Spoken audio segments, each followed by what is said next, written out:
पार्वती पतये हर हर महादेव हर। जगन्नाथ प्रभु के चरणों में वंदन करते हैं, पूज्य गुरुदेव के चरणों में वंदन करते हैं, महाविष्णु के चरणों में वंदन कर आज के सत्र का आरंभ करते हैं। हमारे यहाँ 18 पुराण है। ये जो भारतीय संस्कृति है उसमें एक तो है वेद, एक है पुराण, एक है धर्मशास्त्र, एक है इतिहास। तो सबसे पहले जिसका क्रम आता है वह तो है वेद यानी श्रुति। श्रवण करके, गुरु से शिष्य को श्रवण करके जो प्राप्त होता है, जो अनादि अनंत है, जिसका कोई कर्ता नहीं है। ब्रह्मद्या ऋषि पर्यंता स्मारका न तुकारका। ब्रह्मा से लेकर जितने भी ऋषि है वह सभी उसके स्मरण करने वाले हैं। स्मारका न तुकारका, कर्ता नहीं है, वो वेद नारायण है। वेद नारायण के आश्रित, वेद नारायण के अनुसार जो धर्म चलता है, क्योंकि वेद ही अखिल धर्म का मूल है। वेदोखिलम धर्म मूलम, वेद प्रणिहितो धर्मो ह्यधर्मस्तद विपर्ययः। वेद ही अखिल धर्म का मूल है और जो वेद कहता है वही धर्म है। उससे जो भी विपरीत है वो अधर्म है। यानी वेद को जो प्रामाण्य मानकर चलता है वह धर्म है और उस धर्म का जो प्रतिपादित करती है वह स्मृतियां है। तो पहले है वेद, फिर है उससे उसके आश्रित, उसके अनुसरित स्मृतियां, फिर है इतिहास। इतिहास किसे कहते हैं? इति ऐसा, ही ऐसा ही, इति। और ह मतलब ही और अस मतलब था, हुआ था, ऐसा ही हुआ था, उसका नाम है इतिहास। इतिहास कोई नॉवल नहीं है। इतिहास में कथा तो है पर वह कथा और चरित्र जो है वह वास्तविक है, कल्पना वाले नहीं है, इसलिए उसका नाम इतिहास है। भगवान वेद नारायण, उसके आश्रित है जो धर्मशास्त्र यानी स्मृतियां, फिर इतिहास जैसा हुआ है वह, और फिर है पुराण। पुराणवम भवति, जो पुराना होने पर भी हमेशा नया लगता है, उसका नाम है पुराण। और ये पुराण कैसा है? ब्रह्मा जी के मुख से दोनों ही निकले थे, वेद नारायण भी निकले थे और पुराण भी निकले थे। पर वेद नारायण का यानी वेदों की जो मंत्र संहिता है उसमें सबका अधिकार नहीं होता है। मंत्र ब्राह्मणी और वेद नामधेयम, आपस्तंभ ये कहते हैं मंत्र और ब्राह्मण ये मिलकर वेद बनते हैं, पर उस वेद में उसका अधिकार है, यानी वेद संहिता में उसका अधिकार है जिसने यज्ञोपवीत धारण किया है। यज्ञोपवीत न धारण करने वाला ब्राह्मण भी वेद का अधिकारी नहीं। और यज्ञोपवीत किस किस का हो सकता है? तो कहते हैं कि ब्राह्मण, क्षत्रिय, वैश्य यह तीनों वर्ण जनेऊ पहनने के अधिकारी है और जनेऊ के बाद वेदाध्ययन करना है। वेदो नित्यमधीयतां तदुदितं कर्मस्वनुष्ठीयताम्। वेदो नित्यमधीयताम्, वेद का नित्य पाठ करना है, पर किसको? जिसको अधिकार है उसको। जिसका वेदों में अधिकार नहीं, छोटे बच्चे को जो दूध है वह 10 फैट वाला दूध नहीं पचता। माताएं क्या करती है, उसमें थोड़ा पानी मिलाती है, उबालती है, छानती है, मलाई निकाल लेती है और फिर देती है। ये ऋषि भी माताओं का काम करते हैं। वो जानते हैं इसका सामर्थ्य कैसा है। न स्त्री शूद्रान अधीये, स्त्रियों और शूद्रों को वेदों का अधिकार नहीं। वेदों का अधिकार नहीं यानी मंत्र संहिता नहीं पढ़नी है, यज्ञ यागादि नहीं कराना है, गायत्री मंत्र नहीं बोलना है। किसी भी स्त्री को गायत्री मंत्र कोई भी गुरु दे नहीं बोलना है, वो गुरु है ही नहीं जो गायत्री मंत्र की दीक्षा दे स्त्रियों को, नहीं बोलना है। फिर आता है धर्मशास्त्र। धर्मशास्त्र में सबका अधिकार है, पर फिर भी धर्मशास्त्र में ब्राह्मणों का विशेष रूप से अधिकार है। हालांकि धर्मशास्त्र के जो प्रथम रचयिता है भगवान मनु, वो ब्राह्मण नहीं क्षत्रिय है। लोगों में ये प्रवाद चला है कि मनु ब्राह्मण है, इसलिए ब्राह्मणों के विषय में अच्छा अच्छा कह दिया, शूद्रों के विषय में बुरा बुरा कहा, स्त्रियों के विषय में बुरा बुरा कहा। उन्होंने मनुस्मृति पढ़ना तो दूर, मनुस्मृति देखी तक नहीं। यत्र नार्यस्तु पूज्यन्ते रमन्ते तत्र देवता। जहाँ नारियों का पूजन होता है वहाँ पर देवता रमण करते हैं। यह लिखने वाले भगवान मनु हैं। और न स्त्री स्वातंत्र मर्हति, यह लिखने वाले भी भगवान मनु ही है। अगर आपको मनु की एक बात ग्राह्य है तो दूसरी बात का विरोध नहीं कर सकते, अगर एक ग्राह्य है तो दूसरी भी लेनी ही पड़ेगी। धर्मशास्त्र है, फिर इतिहास है, रामायण और महाभारत इतिहास है। हम आपको परिचय इसलिए दे रहे हैं क्योंकि जब पुराण के नाम सुनते हैं और कथा का नाम सुनते हैं, मन में एक ही बात आती है कि भागवत जी की कथा होती है। भागवत के अलावा भी 17 पुराण है और वह सारे के सारे पुराण भगवान वेदव्यास का संकलन है, भगवान वेदव्यास की रचना है। इसलिए केवल भागवत ही पुराण है ऐसा नहीं है। हाँ, भागवत और रामायण की कथाओं का दौर बहुत चला और उनकी पारायण की विधि है, सप्ताह है, नवान्न है। इसलिए रामायण भागवत से महत्तम लोग परिचित हैं। आज हम जिसका आरंभ कर रहे हैं वह विष्णु पुराण है। पुराणों में भी 3 प्रकार है, कुछ सात्विक पुराण है, कुछ राजसिक पुराण है और कुछ तामसिक पुराण है।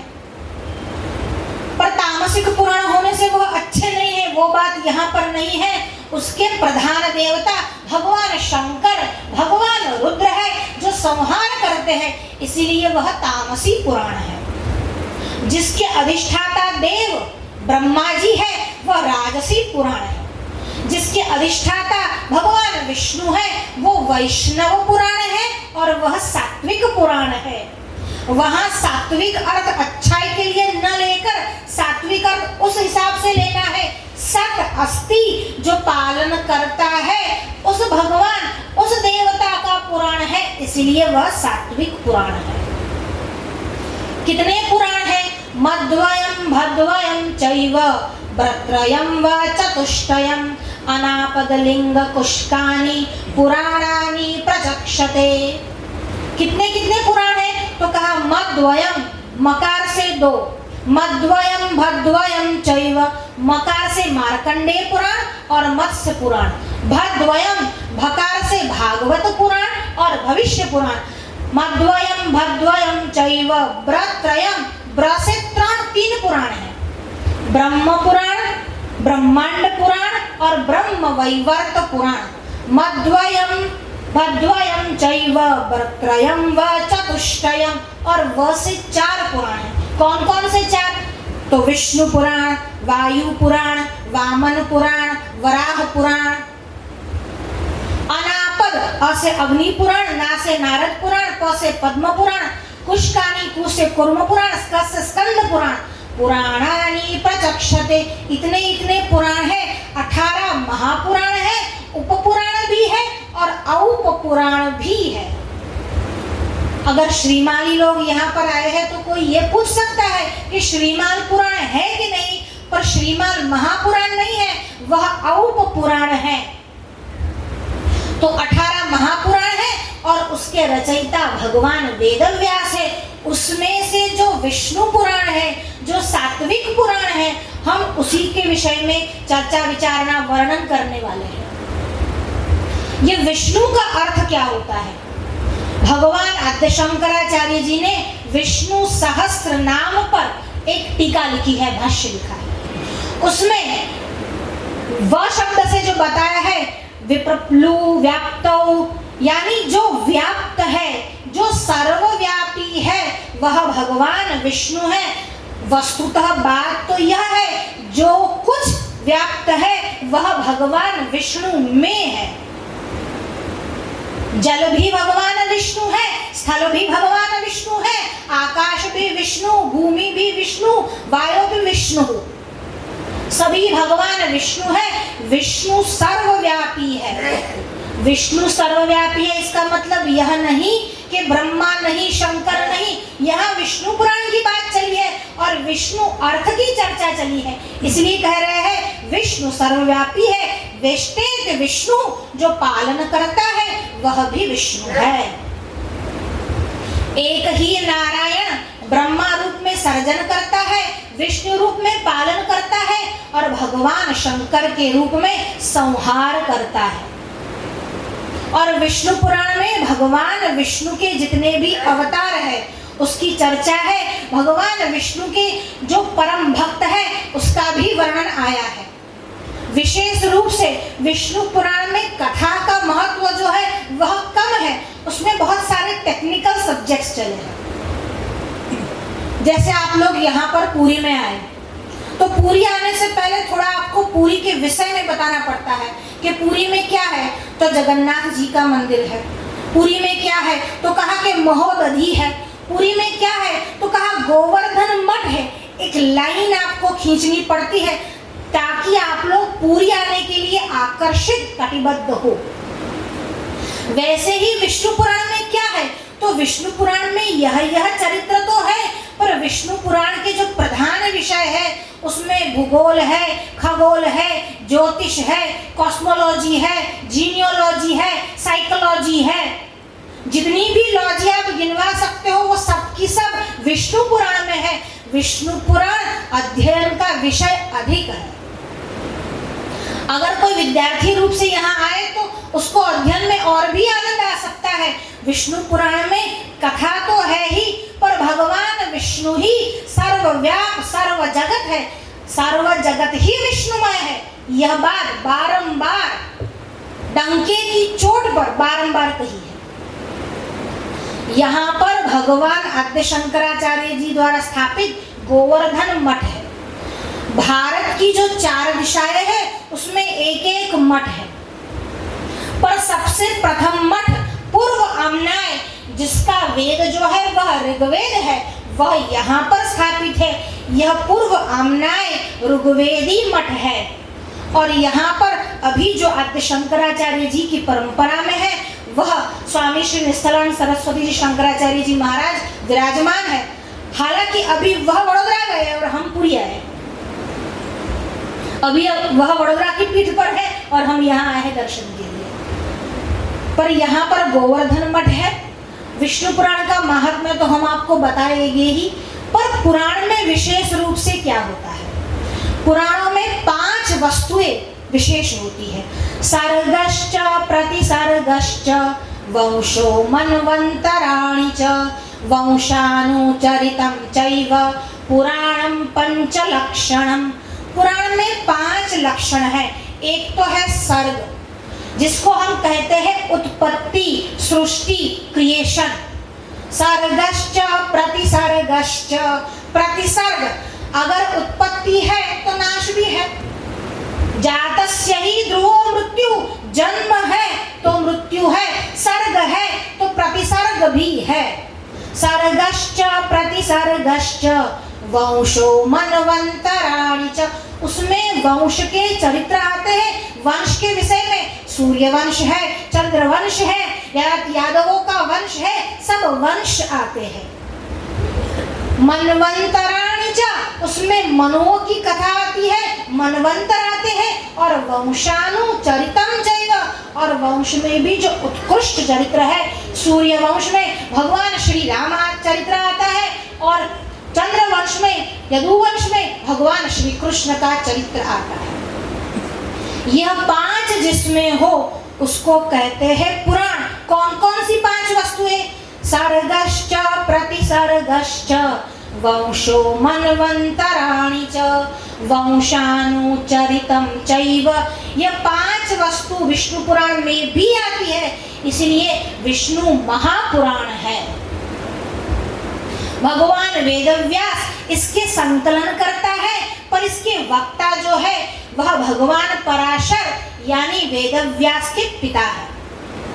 इसमें 6 अंश और 126 जो है वह अध्याय है। 7000 श्लोक है। 7000 श्लोक श्रीधरी टीका के आधारित है। कई विद्वानों का यह मानना भी है कि इसमें 23,000 श्लोक संख्या है। 23,000 श्लोक संख्या विष्णोत्तर धर्म पुराण जो है उसके परिशिष्ट को संकलन करके बनाई गई है, पर मूल श्लोक जो संख्या है वह केवल 7,000 है। भागवत जी से आधे से भी कम इसका कलेवर है। भागवत जी में 12 स्कंद है, यहाँ पर 6 अंश है। भागवत जी में 18,000 श्लोक है, यहाँ पर 7,000 श्लोक है। भागवत जी में जितने श्लोक और स्कंद में वर्णन आया है, 10वें स्कंद में श्री कृष्ण का चरित्र आया है, उसमें 90 अध्याय है। यहाँ पर 5वें अंश में भगवान श्री कृष्ण का चरित्र आया है, केवल 38 अध्याय है। मैं आपको साथ साथ में भागवत जी और विष्णु पुराण दोनों का तुलनात्मक जो बात है वह भी आपको बताती जाती है। देखिए, जब भी किसी भी वस्तु का, किसी भी इतिहास का, पुराण का आरंभ होता है, हमारे यहाँ आरंभ में प्रश्न किया जाता है। हमारे यहाँ प्रश्न पूछने को मना है ही नहीं, तर्क करने को मना है ही नहीं, कुतर्क नहीं करना है, कुप्रश्न नहीं करना है। श्रुतिमता तर्कोनुसंधीयताम, जो तर्क करो वह श्रुति के सम्मत होना चाहिए। श्रुति से विरोध जो तर्क करता है वह भी कुतर्की है। जब जब महापुरुषों को विषाद होता है तब तब कुछ न कुछ प्राप्त होता है। जब साधारण मनुष्य को विषाद होता है, कोई साधारण मानस में दुख थाय तो कंकास थाय, कजियो थाय, दुख थाय, झगड़ा थाय, अणबोला थाय, ना बोलવાનું બોલી દેવાય, સંબંધોમાં વિચ્છેદ થાય। પણ જ્યારે મહાપુરુષોને વિષાદ થાય ત્યારે આ જગતને શું મળે? ભગવાન વેદવ્યાસને વિષાદ થયો અને ભાગવતજીની પ્રાપ્તિ થઈ। अर्जुन को विषाद हुआ और भगवद गीता की प्राप्ति हुई। यहाँ पर मैत्रेय को विषाद हुआ, मैत्रेय को प्रश्न हुआ, मैत्रेय को प्रश्न हुआ, पराशर जी को विषाद हुआ, और इसी के लिए हमको जो प्राप्त हुआ वह विष्णु पुराण प्राप्त हुआ। हमारे यहाँ जो परंपरा चली वह गुरु और शिष्य की परंपरा चली है। गुरु की आवश्यकता क्यों है और गुरु क्या है? सभी के जीवन में गुरु होता ही है। अगर कोई मनुष्य गुरु ना हो तो भगवान भी गुरु हो सकता है, आत्मा भी गुरु हो सकती है, पर महापुरुषों के लिए आत्मा गुरु हो। अगर रमण महर्षि ऐसा कहे कि मैं ही अपना गुरु, आत्मा ही मेरा गुरु, तब तो ठीक है, पर हम भी रमण महर्षि की बात बोलने लगे, वाणी बोलने लगे, तो वह उचित नहीं। हम जैसे साधारण मनुष्य के लिए गुरु आवश्यक है, और गुरु ही वही है जो गोविंद के पास लेकर जाता है। यह गुरु क्या है? पुराने काल में एक घटना हुई। एक राजा था। देखिए, घटना में ये तो होता ही है, राजा होता है, बनिया होता है, ब्राह्मण होता है। एक नगर का एक बहुत बड़ा राजा था, उनकी रानी थी। अब राजा बहुत पराक्रमी था, पर रानी के सामने किसी की भी नहीं चलती। राजा की तो क्या चलती, अब रानी के सामने उसकी चलती नहीं थी। एक बार क्या हुआ, रानी स्नान करने गई और अपना जो नवलखा हार था वह बाहर रखा। वह नवलखा हार एक पक्षी अपनी चोंच में लेकर उड़ गया। अब यह पक्षी लेकर उड़ा और इतना दूर उड़ा, पर पक्षी ने जब खाने को देखा तब उसके मुख से वह हार जो था वह गिर गया। अब हार गिर गया। यहाँ पर रानी जब स्नान करके बाहर आई और हार नहीं मिला,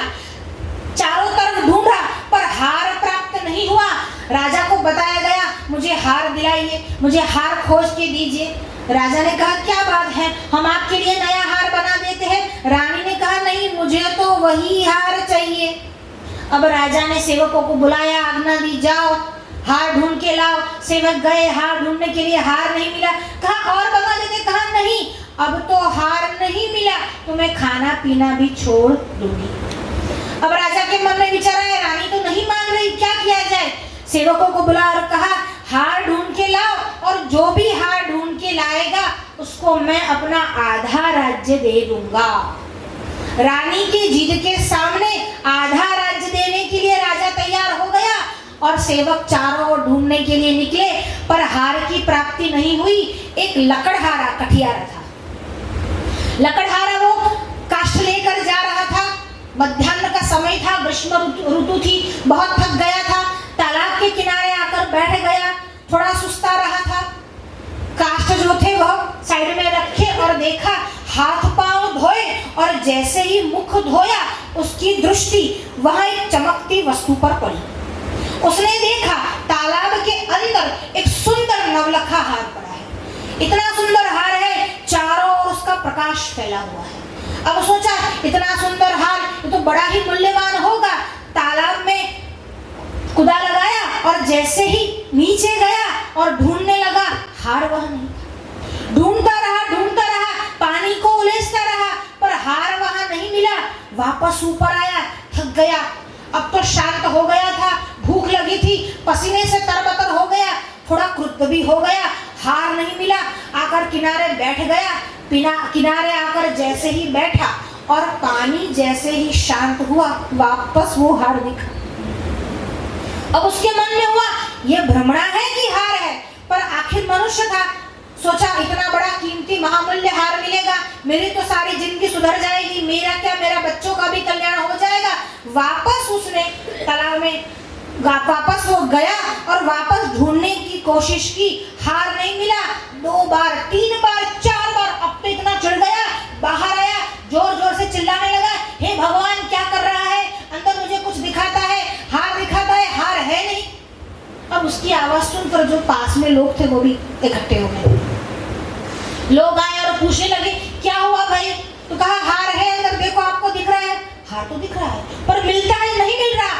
1 गया, 2 गया, 3 गया, नगर में चारों ओर बात फैल गई। सब के सब वो हार के पीछे, मूल में हार के पीछे इसलिए लगे थे कि आधा राज्य प्राप्त हो जाता। अब सबके सब हार के पीछे लगे, हार मिल नहीं रहा। अब राजा भी वहां आया, राजा ने भी कोशिश की, हार नहीं मिला। सबके सब स्नान कर रहे हैं, हार ढूंढ रहे हैं। उसी समय अंतरिक्ष में से देवर्षि नारद पसार हुए। अब देवर्षि नारद ने कहा अरे ये क्या बात है, मैं इतने सारे तीर्थों में गया, बद्रीनाथ गया, रामेश्वरम गया, जगन्नाथ गया, द्वारका गया, पुष्करिणी गया, पर मुझे यह तीर्थ है यह तो पता ही नहीं। इतने सारे लोग, आज कोई पर्व है, व्रत है, क्या है, इतने सारे लोग एकत्रित होकर स्नान कर रहे हैं, लाओ जरा मैं भी स्नान करने जाऊं। अब देवर्षि नारद गए और पूछा ये कौन सा तीर्थ है, इसका महात्म्य सुनना चाहते हैं। राजा ने कहा कोई तीर्थ विर्थ नहीं है, रानी का हार पड़ा है और वो मिल नहीं रहा, दिख रहा है पर मिल नहीं रहा। अब देवर्षि नारद ने देखा और देवर्षि नारद ने क्या किया, राजा का कान पकड़ा, मरोड़ा और कहा ऊपर देख। मूर्ख, हार तो ऊपर पेड़ पे लगा हुआ है, हार का प्रतिबिंब उस तालाब में है और सबके सब उस प्रतिबिंब के पीछे पड़े हैं और मलिन हो रहे हैं, कीचड़ में जा रहे हैं, ऊपर कोई नहीं देख रहा। मूलतः जो हार है वह तो शाखा के ऊपर लगा हुआ है, यह तो केवल प्रतिबिंब है। बस यही बात है, संसार के मल में विषय उपभोग को लेकर लोग जो है वो गोते खाते रहते हैं, हार नहीं मिलता और संसार के कीचड़ में मलिन होकर बाहर निकल आते हैं। पर जब कोई गुरु मिल जाता है और आपकी दृष्टि ईश्वरोन्मुख कराता है, क्यों, ईश्वर जो है वह बिंब है, जीव जो है वह प्रतिबिंब है, ये ईश्वर का प्रतिबिंब था। ईश्वर उन्मुख दृष्टि हुई, हार मिल गया, ईश्वर के पास जाओगे, सत्य की प्राप्ति होगी। अगर बिंब प्रतिबिंब में ही पड़े रहे तो संस्कार के कीचड़ में गोते ही खाते रहोगे। यह गुरु है, यह गुरु की आवश्यकता है। गुरु क्यों चाहिए? ईश्वर उन्मुख बनाने के लिए गुरु चाहिए। यहाँ पर भी भारतीय परंपरा में भी गुरु शिष्य परंपरा चली है। हम जो मंगलाचरण बोलते हैं उसमें भी गुरु शिष्य परंपरा है। नारायणम पद्म भवम, पद्म भव यानी ब्रह्मा जी, नारायणम पद्म भवम वसिष्ठम शक्तिं च तत्पुत्र पराशरं च। नारायण, फिर पद्मभव ब्रह्मा, फिर वशिष्ठ, फिर शक्ति, फिर पराशर, फिर भगवान वेदव्यास, फिर सुखदेव जी, और सुखदेव जी के बहुत बाद गौड़पाद, गौड़पाद के गोविंद मुनि, गोविंद मुनि के भगवान आद्य शंकराचार्य, आद्य शंकराचार्य के 4 प्रधान शिष्य, उसमें पद्मपादाचार्य है, उनको यहाँ पर गोवर्धन पीठ में स्थापित किया, शंकराचार्य बनाया। कई आचार्यों का यह मत भी है कि सुरेश्वर भी यहाँ के प्रथम आचार्य है, पर पद्मपाद यहाँ के प्रथम आचार्य है। तो ये जो गुरु शिष्य परंपरा चली उसमें शक्ति के पुत्र और शक्ति के शिष्य दोनों ही पराशर है, और उन पराशर मुनि के जो शिष्य है उनका नाम मैत्रेय ऋषि है। सद्विद्वान् उपसर्प्यतं प्रतिदिनं तत्पादुकं सेव्यताम्। सद्विद्वान् उपसर्प्यताम्, सद्विद्वानों के पास जाओ। सद्विद्वान् उपसर्प्यतं प्रतिदिनं, रोज जाना है, आज गए कल नहीं जाना है। और अभी तो क्या है, एक बार पांव जाकर चरण छू कर आ गए और फिर आकर उससे झगड़ा भी करने लगते हैं। चरण छूना अलग बात है और प्रेम और आदर होना अलग बात है। प्रणाम क्या है? पिता महाराज कहा करते थे, प्रेम आदर पूर्ण जो हृदय का भाव है वही प्रणाम है। केवल हाथ नहीं जोड़ने हैं, हाथ जोड़ने हैं, मस्तिष्क नमाना है और हृदय में भी आदर को उत्पन्न करना है। अगर ये तीनों नहीं होते तो केवल शिष्टाचार हेतु प्रणाम करने मत जाओ। जब तक मन में भावना न पैदा हो तब तक प्रणाम न करो, क्योंकि जब आप प्रणाम करते हो आपके पाप तो उनको मिल जाते हैं और उनके पुण्य आप ले आते हो। तो आप पुण्य के भागी बनना चाहते हो, पाप उनको देना चाहते हो, पर ना ही मन में प्रेम है और ना ही आदर है। शास्त्री जी पांव छूते हैं, फिर गुस्सा आ गया तो शास्त्री जी ने ऐसा कर दिया, शास्त्री जी ने वैसा कर दिया, तब आदर और भाव कहाँ खलास हो जाते हैं। उस समय याद नहीं आता कि वक्ता है, उस समय याद नहीं आता कि गुरु है। तो प्रणाम क्यों करते हो? या तो प्रणाम करो या तो अनादर करो, दोनों एक साथ मत करो। या तो प्रणाम करो और प्रणाम करते हो तो आदर भी रखो। कभी कभी तो बात ये हो जाती है कि व्यासपीठ पर अगर कोई भी बैठ जाए तो भगवान व्यास की उस पर कृपा हो जाती है। सबको व्यासपीठ का अधिकार नहीं, हमने भी इसीलिए व्यासपीठ पर गुरुदेव को बिठाया है और हम उनके साथ बैठे हैं, उनका केवल प्रतिनिधित्व कर रहे हैं। विष्णवो वैष्णवो विप्रो वैरागी, ये सब नियम है वक्ता के, और अगर ये नियम नहीं है तो कौन उसका प्रतिनिधित्व कर रहा है? स्त्रियों को व्यासपीठ का अधिकार नहीं है, इसीलिए जब हम यहाँ पर बैठते हैं तो कथा का संकल्प हम नहीं करवाते, ब्राह्मण से करवाते हैं, हम केवल प्रवचन करते हैं।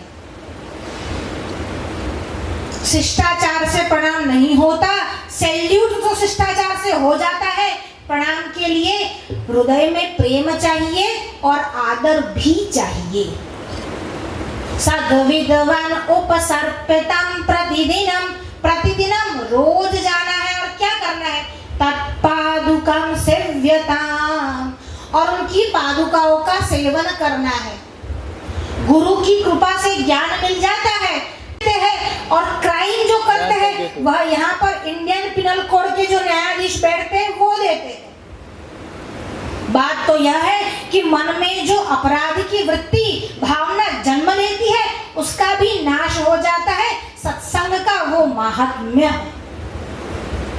एक बार भगवान विश्वामित्र भगवान वशिष्ठ के बीच एक बात को लेकर चर्चा हुई। वशिष्ठ ने कहा सत्संग विशेष है और विश्वामित्र ने कहा नहीं, तपश्चर्या जो है वह विशेष है।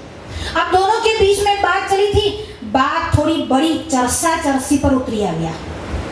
जब बात थोड़ी बड़ी और गए अनंत के पास, भगवान शेषनारायण के पास जाकर कहा हमारे दोनों के बीच में एक चर्चा छिड़ गई है, आप मध्यस्थी बन जाओ और उस चर्चा का निवारण करो।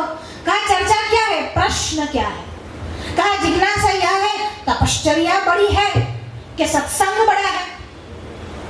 शेष नारायण ने कहा निर्णय तो करूंगा पर सर पर भार लेकर निर्णय नहीं होता। समस्त पृथ्वी का भार मैंने सर पर रखा है, थोड़ी देर पृथ्वी का भार कोई उठा ले, फिर मैं इस बात का निर्णय बताता हूँ। विश्वामित्र ने कहा लाइए मुझे दे दीजिए, मेरे पास तपश्चर्या का बहुत बल है।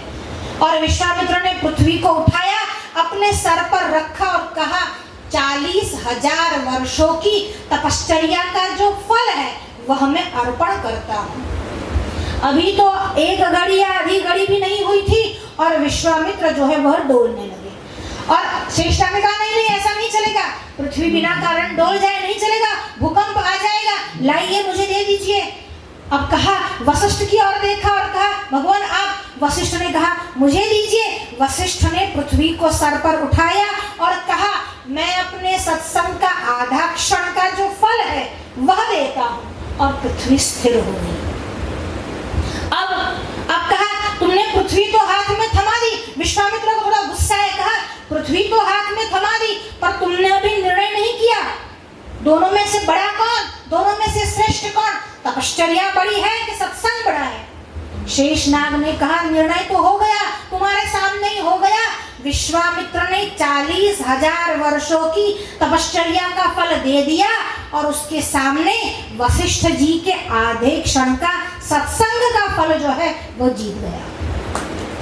सत्संग बड़ा है तपश्चर्या के समान। तपश्चर्या की बात में देखें तो सत्संग बड़ा है, तपश्चर्या भी बड़ी ही है, पर केवल तपश्चर्या से काम नहीं चलेगा। मीनो स्नानरत अहि पवन भुक् पर्णेषु मे शासना। मीनो स्नानरत, ये जो मछली है ना वह तालाब में 24 घंटे गंगा सागर में गंगा में नहाती रहती है, उससे कुछ नहीं होता। मीनो तो गंगा सागर में नहाना चाहिए, गंगा जी स्नान तो करना ही चाहिए, पर जब तक उसकी समझ न हो उसका कोई मतलब नहीं। मीनो स्नानरत अहि पवन भुक्, अहि यानी सर्प। सर्प जो है वह पवन खाकर रहता है और कुछ नहीं करता। मैं तो उपवास करता हूँ, आज मुझे एकादशी का व्रत है, मैं तो कुछ नहीं बोलूंगा, कुछ नहीं खाऊंगा। ठीक है, करना चाहिए, तपश्चर्या आवश्यक है, पर भक्ति करते हो कि नहीं? एक बार किसी ने मौन रखा और बोला, इशारे से समझाया, उसकी बेटी को बुलाया, जाओ यानी कुछ जाओ और बाहर से कुछ लेकर आओ, सब्जी वगैरह लेकर आओ। अब एक बार कहा, दो बार कहा, उसने कहा दूध का, दही का, ब्रेड का, अब चाहिए क्या? अब गुस्सा आया, उसने कहा बेरी मरी छे सांभरती नहीं, सब्जी ले आए सब्जी। अब लिख के दिया, अब लिख के दिया भी तो क्या दिया? बेरी मरी छे सांभरती नहीं, मौन तो मारे छे। अब इस सत्संग का, इस मौन का क्या फल मिलेगा? अगर मौन है, मौन किसको बोलते हैं? वाणी की दोष जो है वो वाणी के दोष उस दौरान न हो उसको कहते हैं मौन। वाणी के कौन कौन से दोष है?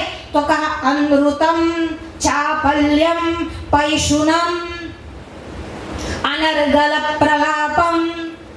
अनृतम मौन रखना है और झूठ बोलना है तो कोई मतलब नहीं। मौन रखना है, किसी की चाली चुगली करनी है, कोई मतलब नहीं।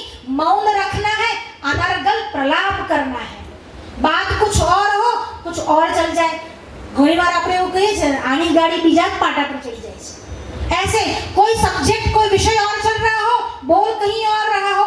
ऐसा जब हो जाए और बात को लेकर जैसे वन ही ना सिंचती, अग्नि से सिंचन करो, अग्नि से सिंचन नहीं होता, सिंचन जल से होता है। इसको कहते हैं अनर्गल प्रलाप। ये सब वाणी के दोष है और वाणी के दोष रहते हुए मौन जो है वो फलदायी नहीं। अच्छा है मौन रखो, पर जब घर में हो, सास बहू साथ में रहते हो, तो एक बार एकादशी को बहू को, दूसरी बार एकादशी को सास को मौन रखने का कम से कम झगड़ा तो नहीं हो। ये इसका फायदा अवश्य है, पर मौन रखने के बाद चित्त और मन, जहां पर मन नहीं पहुंचता, जहां पर वाणी नहीं पहुंचती, अवांग मनस गोचर, भगवान श्री कृष्ण के चरण में अगर मन नहीं लगा तो उस मौन का कोई मतलब नहीं। भगवान श्री कृष्ण एकमात्र आधार है, उसके चरण में मन लगाना सच्चा मौन है। रमण महर्षि मौन रखते थे, पर रमण महर्षि के मौन में और साधारण मनुष्य के मौन में भेद है। पर नहीं करने से अच्छा है कुछ तो करते हैं, यह सोच लेकर भी आगे चलो। अहि पवन भुग मेषस्तु पर्णाशना, ये जो अजा यानी भेड़ बकरियां होती है, वह केवल पान खाकर रहती है। हमें तो कशुं ज खाता નથી, हमें तो मीठू पण लेता નથી। पानी पिए छे के नहीं, पानी में क्षार आवे छे के नहीं, क्षार एटले ज मीठू।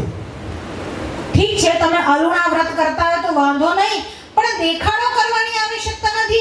અમે તો કશું જ ખાતા નથી, કશું જ નથી ખાતા। સવારે ઉઠીને 500 ગ્રામ दूध पी जाए, પછી હજુ 15-20 મિનિટ થઈ ના થઈ હોય 250 ગ્રામ માવો ખાઈ જાય, પછી હજુ અડધો કલાક પૂરો થયો ના થયો હોય 500 ગ્રામ ચીકુ લઈ આવે, 500 ગ્રામ દ્રાક્ષ લઈ આવે, 500 ગ્રામ સંતરા લઈ આવે, 500 ગ્રામ સફરજન લઈ આવે, અને પછી એમનો ઉપવાસ જે થાય એ તો હજુ ફલાહાર થાય, હજુ પેલા ફરાળ તો બાકી જ।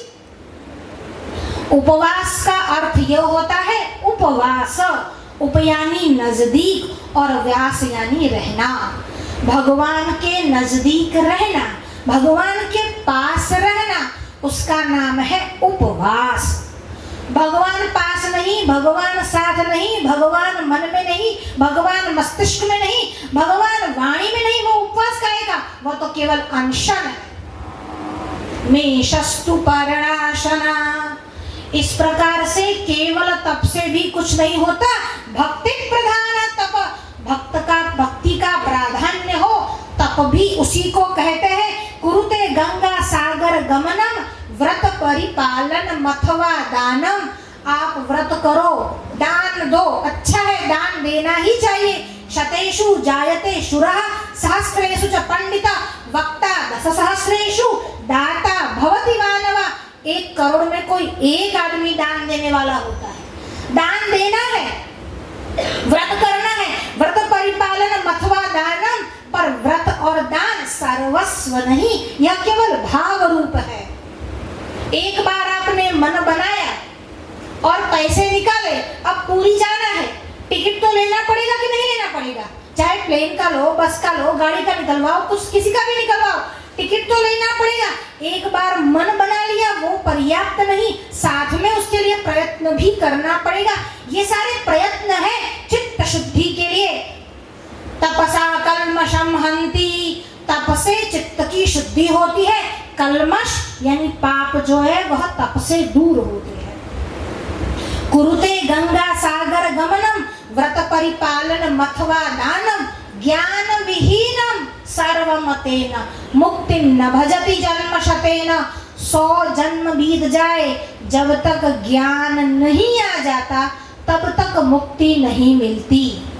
हमारी बात चल रही थी गुरु के सानिध्य से ज्ञान मिलता है, पर यह ज्ञान और वह ज्ञान उसमें भेद है। जो ज्ञान की बात ये चलती है कि गुरु के सानिध्य से मिलता है वह तो अपरा विद्या है, और जिस ज्ञान की भगवान आद्य शंकराचार्य बात कर रहे हैं ज्ञान विहीनम सर्वमतेन, वह जो है वह परा विद्या यानी पर ज्ञान है, ब्रह्म विद्या है। ब्रह्म ज्ञान जो है वह साधारण ज्ञान नहीं। साधारण ज्ञान गुरु की सन्निधि से मिल जाता है, पर सिद्धि तो गुरु की कृपा से मिलती है। मैत्रेय जाता है, भगवान कीड़ा एक जा रहा है, भगवान वेदव्यास वहां आ रहे हैं, उसको समझाते हैं मोक्ष लेना है तो हरिर नामैव नामैव, हरिर का नाम लेना है और उससे ही मुक्ति को प्राप्त करना है। धीरे धीरे क्रम मुक्ति होगी। अब कीड़ जो था वह दूसरी योनि में आया, दूसरी से तीसरी, तीसरी से चौथी, पांचवी, और कहा अपने इस शरीर को सबसे पहले तू खत्म कर, इस शरीर से तू मुक्ति पा ले। कीट योनि में रहने से लाभ क्या? इससे अच्छा है गाड़ी कुचल जाए और तेरा मोक्ष हो, इस योनि से तेरी मुक्ति हो जाए। दूसरी योनि में गए, तीसरी, चौथी, पांचवी योनि में जब आए तब मनुष्य के रूप में जन्म लेकर आए। मनुष्य के रूप में जन्म लेकर आए। पूर्व जन्म की स्मृतियां अभी भी यथावत थी। क्यों? भगवान वेदव्यास का दर्शन हुआ था। भगवान वेदव्यास के दर्शन से पूर्व जन्म की जो स्मृति थी अभी भी यथावत थी। इस जन्म में ध्यान रहा, भगवान की उपासना की, भक्ति की, तपश्चर्या की और अंत में समुद्र किनारे आकर अपने शरीर को छोड़ा और जो जन्म प्राप्त किया वह मैत्रेय ऋषि बनकर आए। ये मैत्रेय ऋषि अपने जो गुरु है, जो वेदव्यास के पिता भी है, उनके पास जाते हैं और प्रश्न करते हैं। मैत्रेय परिपप्रच्छ, मैत्रेय प्रश्न करते हैं, पर किसको? पराशरम मुनिवरम, पराशर मुनि को। कृत पौर्वाणिक क्रियम, जिसने अपना जो दैनिक कार्य है वो पूर्ण किया है। કેટલાકની આદત હોય, પાઠ કરવા બેઠા હોય, પૂજા કરવા બેઠા હોય, વાંચવા બેઠા હોય ત્યારે જ માથે ઊભા રહેશે, ગુરુજી અરે પણ વાંચે છે, પાઠ કરે છે, પૂજા કરે છે, શાંતિ રાખ। નદીમાં બાળ તો આવી નથી, આગ તો લાગી નથી, આગ લાગી હોય ત્યારે પાછો રાહ જોઈને બેસી રહે। એટલે પિતાજી એવું કહેતા કે સાપ આવે ત્યારે બોલજે સાપ સાપ સાપ, હમણાં ભલે બોલેલા મોઢામાંથી પણ સાપ આવે ત્યારે બોલજે કે સાપ આવે સાપ આવે। મેં તો પાછું ગુરુજી એવું કહ્યું હોય કે બોલીશ ના, જ્યારે વાંચતો હોય ત્યારે ડિસ્ટર્બ કરવું નહીં, પૂજન ચાલતું હોય, જમતા હોય ત્યારે વચ્ચે બોલવું નહીં, તારે સાપ આવે તોય ના બોલે। પછી કે બોલ્યો નહીં તો ગુરુજી તમે ના પડી હતી, અલા પણ સાપ આવે ત્યારે તો બોલવાનું ને, અનિવાર્ય કારણ હોય ત્યારે તો બોલવાનું જ। પણ જ્યારે અનિવાર્ય કારણ ન હોય और उस समय अगर गुरुजी अपना नित्य कर्म जो है वह कर रहे हैं, अपना पौराणिक कार्य जो है, पौरोहित्य का कार्य जो है, पूजन है, उपासना है, कर रहे हैं, तो उस थोड़े समय के लिए प्रतीक्षा करनी चाहिए। पराशरम मुनिवरम कृत पौर्वाणिक क्रियम मैत्रेय परिपप्रच्छ प्रणिपद्याभिवाद्य च। मैत्रेय ने, देखो उसका नाम मैत्रेय क्यों है?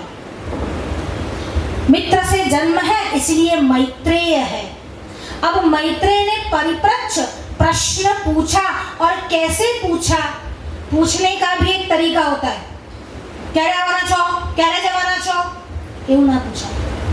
પાસે જવાનું જ્યારે કોઈ વડીલને પૂછતા હોય, જ્યારે ગુરુને પૂછતા હોય, વિદ્વાનને પૂછતા હોય તો પૂછવાનો પણ એક ઢંગ હોય। मैत्रेय परिपप्रच्छ, અને ઘણા હાથ જોડી જોડીને પૂછે ખરા પણ પૂછવામાં જ કઈ બરકત ના હોય। ઘણાને પૂછતા ના આવડે કે શું પૂછવું, એટલે ઢંગ ના આવડે પૂછવાનું, ઘણાને પ્રશ્ન ના આવડે શું પૂછવાનું। પિતાજી ઘણીવાર એવું કહેતા, કથા પૂરી થાય એટલે લોકો આવે, પછી એવું લોકો પૂછે આ જે ઊંટ છે એ લાંબો અને પૂંછડું ટૂંકું કેમ? હવે ઊંટ લાંબો અને પૂંછડું ટૂંકું કેમ એવો પ્રશ્ન તમને કથામાં નિર્માણ થયો? તમને એવું ના થયું કે આ વિષ્ણુ શું છે, આ વિષ્ણુનું સ્વરૂપ કેવું છે, વિષ્ણુની ઉપાસના કેવી રીતે થાય? એવો પ્રશ્ન નહીં, એને પ્રશ્ન આવો જ થયો કે ઊંટ ઊંચું કેમ ને પૂંછડું ટૂંકું કેમ? તો પિતાજી એવું કહેતા, કોઈ એવું પૂછે આવા કુતર્ક કે કુપ્રશ્ન કરે તો તમારે એવું કહેવાનું કે તારા જેવો ટીંગાઈ ના જાય એટલે ભગવાને ઊંચું બનાવ્યું તો તારા જેવા ત્યાંય ટીંગાવા જાય। प्रश्न पूछने का एक तरीका होता है, प्रश्न पूछने का एक ढंग होता है। मैत्रेय परिपप्रच्छ, पर कैसे पूछा? प्रणिपत्याभिवाद्य च, प्रणिपत्य पहले प्रणाम किया, और प्रणाम भी कब किया? કેટલાક લોકોને પ્રણામ કરવાનો બહુ શોખ હોય, જમતા હોય ત્યારે જ અડકવા આવશે। જ્યારે બ્રાહ્મણ જમતો હોય ત્યારે એનો સ્પર્શ કરવો નહીં। નાનું બ્રાહ્મણનું છોકરું પણ એઠા મોળે આવેલું હોય તો તો સ્પર્શ કરવો નહીં. જમતા ત્યારે બધો પ્રેમ ઉભરાઈ જાય, પગે લાગવા આવે. ક્યારે પગે લાગવાનું? તો કે છે કૃત પૌર્ણિકા ક્રિયા. જ્યારે એમની ક્રિયાઓ પૂરી થઈ જાય અને પછી હવે શાંતિથી બેઠા છે, હવે પૂછવાય. પ્રણિપત્ય અભિવાદ્ય ચ, પહેલા પ્રણામ કરવાના. પ્રણિપત્ય અને અભિવાદ્ય ચ, અભિવાદન કરવાનું. એટલે અભિવાદન કરવું હોય તો કેવી રીતે કરવાનું? કે હું ફલાણા ફલાણાનો પુત્ર છું, आपने प्रणाम करूं છું. राम जी का ऐसा स्वभाव था, पिता दशरथ के कक्ष में भी जाते तो जाने से पहले आज्ञा लेते, आज्ञा लेने के बाद अंदर जाते, प्रणाम करते और कहते दशरथ के पुत्र राम, हम आपको प्रणाम करते हैं. अब क्या दशरथ राम जी को पहचानते नहीं है, पर फिर भी કેટલાક લોકોની આદત હોય, ફોન કરે એટલે સીધો પૂછે કાલે તમે આવવાના છો, પણ તું કોણ છે તો બસ પહેલા સીધો એમ જ તારો નંબર એનામાં સેવ હશે કે નહીં એ કોઈ ગેરંટી નહીં, સીધો બોલવા લાગે. શું કરો છો, ક્યારે આવવાના છો, પણ કઈ તમે કોણ બોલો છો એ પહેલા કહો. એટલે પોતાનો પરિચય આપવાનો. દશરથ રામજીને ઓળખે છે છતાં પણ જાય છે એટલે પહેલા એવું કહે છે દશરથના પુત્ર રામજી આપને પ્રણામ કરે છે. प्रणिपात्य अभिवाद्य च, पहले प्रणाम करना है फिर पूछना है. अब प्रश्न पूछना आरंभ किया. जैसे ही प्रश्न पूछना आरंभ किया विष्णु पुराण का आरंभ हुआ. पराशर मुनि और मैत्रेय के संवाद में यह विष्णु पुराण है. पराशर ने जिससे सुना था वह सारस्वत है, सारस्वत ने जिससे सुना था वह पुरुकुत्स है, पुरुकुत्स ने जिससे सुना था वह दक्षादी है, दक्षादी ने जिससे सुना था वह ब्रह्मा जी है. इस प्रकार परंपरागत ब्रह्मा जी ने जिसे सुना था वह स्वयं नारायण है. हमारे यहाँ किसी भी वस्तु का आरंभ नारायण से होता है. आपो नारा इति प्रोक्तः, आपो वै नरसूनवः. आपो नारा, आप यानी पानी. पानी का एक शब्द होता, एक शब्द है, एक नाम है नार. और नार यस्य अयनम, नार यानी पानी, जल ही जिसका अयन है उसको तो कहते हैं नारायण. प्रथम जो उत्पत्ति है वह भी जल है. जल की उत्पत्ति भगवान से हुई और फिर भगवान ने ही जल में निवास किया. भगवान नारायण जो है वह क्षीर सागर में रहते हैं. ये क्षीर सागर है, उसका जो वर्ण है वह श्वेत है. अगर आप विज्ञान के विद्यार्थी हैं या विज्ञान के विषय में जानते हैं तो आप जानते होंगे कि जो आकाश गंगा है वह भी श्वेत है. उसको इंग्लिश में कहते हैं मिल्की वे, जिसको हम गैलेक्सी भी कहते हैं. ये मिल्की वे, आकाश गंगा भी श्वेत है, क्षीर सागर भी श्वेत है. क्षीर सागर का निर्माण कर भगवान ने उसमें शयन किया. यथोर्णनाभि सृजते गृह्णते च यथा पृथिव्याम औषधय संभवन्ति. भगवान में से उत्पन्न हुआ, भगवान पालन करते हैं और भगवान में ही इस जगत का लय होगा. अब देखिए शक्ति और उनकी पत्नी तपोवन में रहते थे, भगवान वशिष्ठ भी अपने आश्रम में रहते थे. अभी उनका मिलन संयोग नहीं हुआ था, उनसे वह पुत्रवधू से नहीं मिले थे. यहाँ पर पुत्रवधू और पुत्र रहते थे. राक्षस ने आकर, अब राक्षस कौन था उसकी कथा भी आगे आएगी. जब इक्ष्वाकु वंश का वर्णन आएगा तब उसकी कथा आएगी. पर राक्षस ने आकर शक्ति को खा लिया और शक्ति को खाने के बाद उस समय उनकी जो पत्नी थी जिनका नाम था अदृश्यंती, वह अदृश्यंती सगर्भा थी. अब सगर्भा थी और वहां से वन में यहाँ वहां भटक रही थी. भगवान वशिष्ठ को समाचार मिले कि शक्ति को राक्षस ने खा लिया है. उस समय भगवान वशिष्ठ का चित्त भी डावाडोल हो गया. देखिए जगत में पुत्र के प्रति सभी को प्रेम होता है, पुत्र और संतान सभी को प्रिय होते हैं. भगवान वशिष्ठ, अरे भगवान वशिष्ठ तो कैसे है, वह तो अद्वैत के आचार्य है, वह तो अद्वैत को देने वाले हैं. पर जब उन्होंने भी अपने पुत्र को खोया, उनका चित्त जो है वह डावाडोल हो गया. कभी कभी महापुरुष भी साधारण मनुष्य जैसे प्रक्रिया क्रियाएं करते हुए दिखाई देते हैं, वस्तुतः उनकी वह प्रक्रिया केवल बोध मात्र होती है। भगवान वशिष्ठ का चित्त जो है डावाडोल हुआ, चित्त में अशांति निर्माण हुई, वो यहाँ तहाँ भटकने लगे और वन में शक्ति को याद कर कर घूम रहे थे। तो उसी समय एक घटना ऐसी हुई, अचानक से वेद का जो था वेद पाठ, वेद घोष सुनाई दिया। देखिए, वेदों का अधिकार ब्राह्मणों का है, क्षत्रियों का है, वैश्य का है, पर अध्ययन का है, अध्यापन, वेद पढ़ाने का अधिकार केवल ब्राह्मण को है। और स्त्रियों और शूद्र को तो पढ़ने का भी नहीं, पढ़ाने की तो बात ही जाने दो। यहाँ पर वेद घोष की ध्वनि सुनी और जैसे ही वेद घोष सुना, भगवान वशिष्ठ के मन में एकदम प्रसन्नता हुई। और दूसरा भी कारण था प्रसन्नता होने का, ये जो वेद घोष सुना उसके स्वर बिल्कुल शक्ति जैसे थे।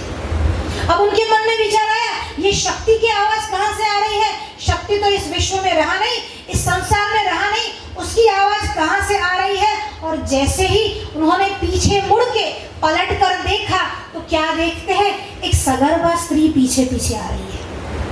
और सगर्भा स्त्री को जब देखा, अब स्त्री तो जो है वो वेद पाठ कर नहीं सकती, वशिष्ठ वहां पर खड़े हो गए, एक टकी लगाकर स्त्री के सामने देखा और देखा स्त्री तो वेद घोष नहीं कर रही, पर उसके उदर में से वेद घोष का नाद हो रहा है। हमारे यहाँ भगवान ऋषि कैसे थे, ऋषि की संतानें कैसी थी? माँ के गर्भ में से ही वेद का ज्ञान लेकर बाहर आते थे। और अब स्थिति यह है कि ब्राह्मण बालक को भी वेद पढ़ना अच्छा नहीं लगता। धिक्कार है उस विप्र को जिसने न जाना वेद को, धिक्कार है उस विप्र को जिसने न जाना वेद को, धिक्कार उस क्षत्रिय को कर्तव्य से जो च्युत हुआ, धिक्कार है उस वैश्य को जो वित्त में ही लीन है, पुरुषार्थ अंतिम सिद्ध कर मतभेद में आसक्त हो, धिक्कार है उस विप्र को जिसने न जाना वेद को। यहाँ पर तो स्थिति यह थी, माता की उदर में वो बालक जो था वो वेद का अध्ययन कर रहा था और वेद पाठ का ध्वनि बाहर तक वन में चारों ओर फैल रहा था। ऐसा अद्भुत पराक्रमी तेजस्वी बालक उस माता के उदर में पालित हो रहा था। वशिष्ठ ने देखा, अदृश्यंती के सामने देखा, पाठ नहीं कर रही है, वेद ध्वनि सुनाई दिए और प्रश्न किया, बेटा तुम कहाँ से आई हो, तुम कौन हो?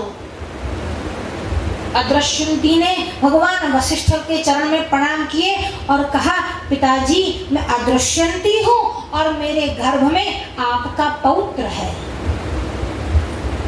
कोई प्रमाण, कोई डीएनए टेस्ट ની જરૂર ખરી? શક્તિ જેવા સ્વરમાં ઉદરમાંથી આ વેદ પાઠનો ધ્વનિ બહાર નીકળતો હતો। भगवान वशिष्ठ ने बड़े ही प्रेम और आदर से पुत्रवधू को अपने साथ लिया। उनको जीवन का एक सहारा, जीने का एक सहारा मिल गया। शक्ति नहीं रहे तो क्या हुआ, अब इस पराशर को मैं बड़ा करूंगा और उसे अपना अद्वैत वेदांत का ज्ञान दूंगा। वैसे भी दादा के गुण पौत्र में विशेष रूप से आते हैं। महाराणा प्रताप के विषय में कहा जाता है, जो संग्राम सिंह यानी महाराणा सांगा थे और उनके पुत्र उदय सिंह और फिर महाराणा प्रताप, तो महाराणा सांगा के गुण जो है वो उदय सिंह से ज्यादा पौत्र यानी महाराणा प्रताप में दिखाई दिए। महाराणा प्रताप ये कहा करते थे, अगर मेरे दादा और मेरे बीच मेरे पिता नहीं होते तो ये जो दिल्ली है वो चित्तौड़ की कदमों में होती। क्यों? क्योंकि जैसे ही महाराणा सांगा के गुण थे, जैसे उनका बाहुबल, जैसे उनका पौरुष, जैसे उनका पराक्रम था, वैसा ही पराक्रम महाराणा प्रताप का था। यहाँ पर भी वशिष्ठ के जो गुण थे वो पराशर में मौजूद है। यहाँ तो शक्ति भी अद्वैत के आचार्य है, पिता ऐसे, दादा ऐसे, परदादा ऐसे, अरे उनका तो वंश ही अद्वैत का आचार्य था। अब यहाँ पर पराशर को गर्भ में लेकर अदृश्यंती वशिष्ठ के वहां आई और वशिष्ठ के आश्रम में वहां पर जन्म हुआ और वशिष्ठ ने पराशर नामकरण किया। ये बालक बड़ा होने लगा। एक बार उसके मन में एक संशय हुआ, मेरे दादा यहाँ पर है, मेरी माँ यहाँ पर है, पर मेरे पिता कहीं पर नहीं। पिता के विषय में प्रश्न पूछता रहा, पर वशिष्ठ ने नहीं बताया कि राक्षस ने तुम्हारे पिता को खा लिया है। पर एक बार घूमते घामते कहीं गया, लोग वहां मिले और लोगों के मुख से ये चर्चा सुनी कि तुम्हारे पिता को राक्षस ने खा लिया है। अब पराशर को बड़ा क्रोध आया। ये पराशर कैसा था, ये मुनि कैसे थे? अगर भृगुटी ऊपर कर दे तो सूर्य और चंद्र भी अपनी गति को रोक दे, ऐसा सामर्थ्य पराशर में था। पराशर आए, यज्ञ का संकल्प किया, अनुष्ठान करने बैठे और यज्ञ कौन सा किया? राक्षस यज्ञ किया। जितने भी संसार में राक्षस थे उनकी बलि, उनकी आहुति उस यज्ञ में दी। संसार से खोज खोज के राक्षसों को लाकर उस यज्ञ में डालते गए। अब धीरे धीरे राक्षस कुल का नाश होने लगा और पराशर का जो क्रोध था वह शांत नहीं होता था। बहुत क्रोध बढ़ा, मेरे पिताजी को निष्कारण राक्षस ने मार डाला, क्या आवश्यकता थी? मैं पिता के प्रेम से वंचित हो गया। देखिए, बदले की भावना, प्रतिशोध की भावना महापुरुषों में भी आ सकती है, पर महापुरुष और साधारण पुरुष में यह भेद है कि बदले की भावना आने पर भी क्षमा सारा ही साधवः सत्रते विरमत्वेत क्षमा सारा ही साधवः। जब ये हिलचाल होने लगी, ये यज्ञ होने लगा, भगवान वशिष्ठ आए और कहा, पराशर इस यज्ञ को रोक दो। मूढ़ानामेव भवति क्रोधो ज्ञानवतं कुतः। मूढ़ लोगों को ही क्रोध होता है, ज्ञानियों को क्रोध नहीं होता। बुद्धिमान क्रोध नहीं करते। नहीं होता मतलब कभी नहीं होता ऐसा नहीं तो भगवान शंकर का त्रिनेत्र खुलता ही नहीं। पर यह जो व्याख्या है कि क्रोध वाले ज्ञानी है, वह नहीं है। ज्ञानियों को तो क्रोध हो सकता है, पर क्रोध आए वह ज्ञानी है ऐसा जरूरी नहीं। वांदराओ घણા દાંતિયા કરે છે, ज्ञानी થઈ જતા નથી। ज्ञानवान को तो क्रोध आ सकता है, पर ज्ञानवान वह है क्रोध आने पर भी उसका समन कर लेते हैं। और यहाँ पर कहा, सत्रम ते विरमत्वेत, तुम्हारा सत्र, तुम्हारा यज्ञ यहाँ पर रोक दो। सत्रम ते विरमत्वेत क्षमा सारा ही साधवः। साधुओं का जो गुण है वह क्षमा देना है, तुम रुक जाओ। और जब वशिष्ठ की आज्ञा हो गई, आज्ञा गुरुणाम व्यभिचारणीयम, वशिष्ठ की आज्ञा हो गई, गुरु भी थे, दादा भी थे, और जब दादा ने कहा नहीं तो बंद कर दिया। मन में इतना प्रतिशोध था, प्रतिशोध की ज्वाला धधक रही थी, फिर भी वशिष्ठ के कहने मात्र से तुरंत ही आधे यज्ञ को पराशर ने छोड़ दिया। यज्ञ को छोड़ दिया पितामह की आज्ञा से। यह वह काल था, यह द्वापर युग था, जहाँ पर पितामह की, गुरुजनों की, माता की आज्ञा का यह मूल्य होता था। अब यह काल है कि माँ जो है वह पिता के सामने ही बेटे को उलट पुलट सिखाती रहती है। जब माँ ही बेटे के सामने पिता की अवगणना, अवमानना, अनादर करती है तो पुत्र भी पिता का आदर कभी नहीं करेगा। माता का यह प्रधान कर्तव्य है। पुत्र जब सबसे पहले सुबह उठकर आता है, पिता को कहना चाहिए, मातृदेवो भव, जाओ तुम्हारी माँ को प्रणाम करो। जब माँ को प्रणाम करने जाए तब माँ को कहना चाहिए, पितृदेवो भव। माँ को प्रणाम करने के बाद पिता को प्रणाम करो। ये परंपरा, ये संस्कार अगर आपके घर में आ गए तो फिर वहां पर किसी झगड़ा, किसी जिसको विखवाद कहते हैं, झगड़ा कहते हैं, टंटा, कष्ट, कोई भी मुसीबत, परेशानी घर में नहीं आएगी। क्यों? जहां पर आदर करने वाले व्यक्तियों का आदर नहीं होता। अपूज्या यत्र पूज्यते, पूज्या यत्र निवर्तन्ते, त्रीणि तत्र प्रवर्तन्ते, दुर्भिक्षम मरणम भयम। जहां पर पूजनीय लोगों का आदर नहीं होता, जहां पर अपूजनीय लोगों की पूजा होती है, साईं बाबा की पूजा करते हैं और भगवान विष्णु को छोड़ देते हैं। साईं बाबा को ऊपर बिठाते हैं और शिवलिंग को नीचे रखते हैं। जो पूज्य है वो शिवलिंग है, साईं बाबा नहीं। साईं बाबा आपके गुरु हो सकते हैं तो गुरु के लिए भी प्रेम भाव रखिए, पर आज सबसे पहला पूजन ध्यान किसका होना चाहिए? कोई गुरु हो सकता है, हमें उससे कोई बाधा नहीं, पर सबसे पहले गुरु का ध्यान पूजन करके ध्यान जो है और जप है वह तो भगवान का ही करना चाहिए। अपूज्या यत्र पूज्यन्ते पूज्या यत्र निवर्तन्ते त्रीणि तत्र प्रवर्तन्ते। तीन चीजें वहां पर होती है। दुर्भिक्षम, या तो वहां पर अनावृष्टि बारिश नहीं होती। दुर्भिक्षम मरणम भयम, निष्कारण मरण हो जाते हैं और भय निर्माण होता है। जब भी अनाकाल अतिवृष्टि अगर राज्य में होती है तो उसका उत्तरदायित्व राजा होता है। राजा चोर है तभी अतिवृष्टि अनावृष्टि होती है। अगर साइक्लोन आता है तो उसका कारण ग्लोबल वार्मिंग तो है ही, पर उससे भी ऊपर का कारण नेता लोग हैं जिसके कारण ये साइक्लोन आते हैं। मंत्री दुष्ट है, मंत्री चोर है, इसलिए ये आंधी तूफान चलते हैं। जब तक राजा में दोष है तब तक ये चलेगा। राजा ऐसा होना चाहिए जो धार्मिक हो, सत्यवक्ता हो। यहाँ तो राजा जितना झूठ कोई और बोल ही नहीं सकता। इतने झूठे व्यभिचारी भ्रष्टाचारियों को हमने नेता मंत्री बना बना कर कुर्सियों पर बिठा दिया है। तो आना ही है, अतिवृष्टि होना ही है। ये तीन होता है। किस प्रकार से वंदना करनी चाहिए पराशर ने हमको बताया। वशिष्ठ ने कहा रुक जाओ, सत्र को रोक दो, और सत्र को रोक दिया गया। और वहां पर यज्ञ रुक जाने पर पुलत्स्य ऋषि का आगमन हुआ। यह पुलत्स्य ऋषि कौन है? अगर रावण के विषय में कोई जानता है तो पुलत्स्य के विषय में भी थोड़ा बहुत जानता होगा। कई मूर्ख लोगों का यह कहना है कि रावण जो था वो मौदगल गोत्र का था। अभी मौदगल का समय यानी मुदगल ऋषि का समय और रावण का समय, रावण जो है वह तो बहुत पूर्व का है। रावण का जन्म जो है वह तो त्रेता से भी पहले है, और मुदगल का जन्म तो द्वापर में है। रावण मौदगल गोत्री कैसे हो गया?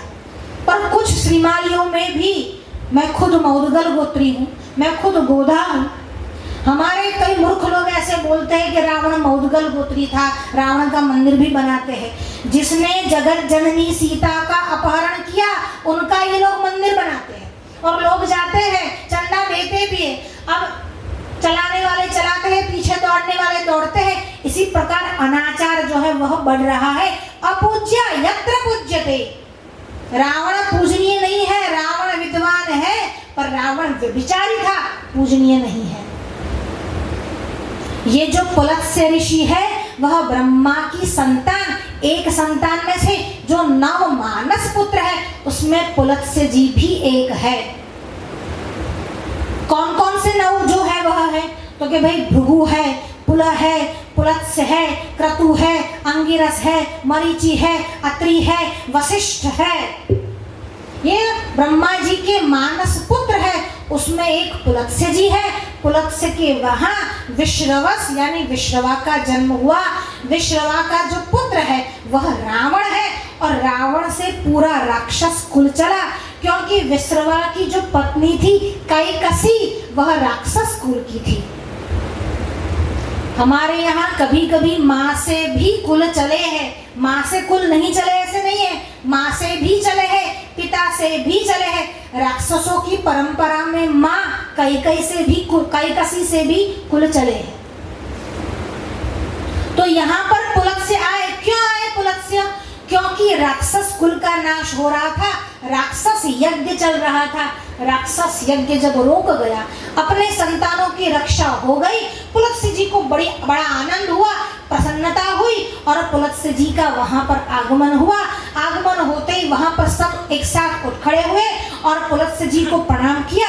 वशिष्ठ से आयु में और अवस्था में वह बड़े हैं, वशिष्ठ ने भी पुलत्स्य जी को प्रणाम किया, पराशर जी ने भी किया, और पुलत्स्य ने बड़े प्रसन्न होकर कहा, पराशर वत्स, मैं तुम पर बड़ा प्रसन्न हूँ, मुझे आज बड़ा आनंद हो रहा है, तुमने मेरे कुल का नाश होने से बचा लिया। तुम जो मांगो वो मैं तुमको दूंगा, तुम चाहे जो वर मांग लो। पराशर ने कहा आपका दर्शन हो गया पितामह, इसके अलावा मुझे और कोई इच्छा नहीं। आप देना चाहते हो तो हरि के चरणों में मुझे भक्ति दो। कहा वो तो तुम्हें मिलेगी, तुम्हें एक और काम भी करना है। पुराण संहिता कर्ता भवान वत्स भविष्यति। पुराण संहिता कर्ता, तुम पुराणों के कर्ता बनोगे। भवान वत्स भविष्यति, भविष्यति भविष्य में तुम पुराणों के कर्ता बनोगे। और वहां पर पुराणों के कर्ता हुए और पराशर मुनि पुराणों के कर्ता हुए। और उसी संवाद में पुलत्स्य जी ने पराशर को विष्णु पुराण सुनाया। सबसे पहले पुलत्स्य जी ने पराशर को सुनाया। पराशर, देखिए यहाँ पर पुलत्स्य ने पराशर को सुनाया, ऐसा सीधा भी है। और पुलत्स्य से सारस्वत ने सुना और सारस्वत से पराशर ने सुना, ऐसी भी मान्यता है।